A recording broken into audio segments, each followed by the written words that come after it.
So the European Commission, under the leadership of Ursula von der Leyen, whom you know I'm very fond of, has just proposed its new budget for the period of 2028 till 2034. And I kid you not when I say that I had to check this like 5 times to make sure that I wasn't hallucinating and to make sure that the person who wrote it down didn't fall asleep with their nose pressed on zero, because the budget that they are proposing is 2 trillion euros. That is 2,000 billion euros, or a 2 followed by 12 zeros.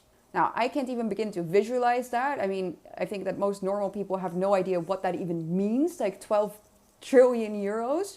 But obviously, this is our taxpayers' money, and it is a 60% increase with respect to the previous budget. So you might ask, okay, what do they need all of this money for? Well, some of it we could have seen coming from miles away, of course.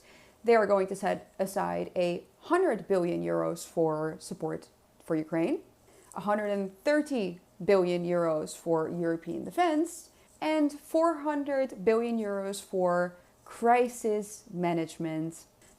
What self-created crisis might that be? Well, you pick one, but they're setting 400 billion euros aside for it, so it should tell you something. And the other one, 200 billion for, I quote, Europe in the world. And that entails, according to their website, European enlargement.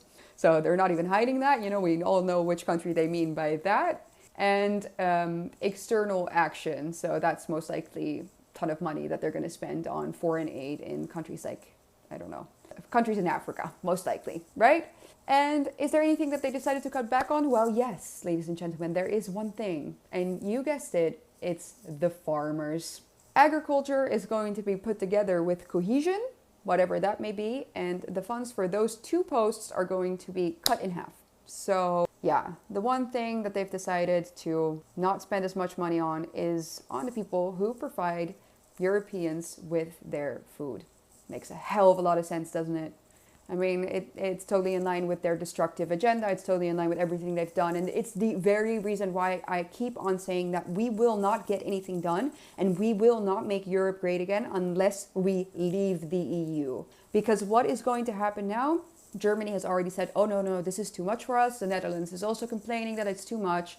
But what will end up happening is that instead of this 60% proposed increase, they will probably compromise and go down to, let's say, I don't know, 40% increase, which still means that we're going to end up spending an obscene amount of money on their destructive agenda. And the only thing that will happen is European people will become victims of that. We will be paying even more for our own destruction.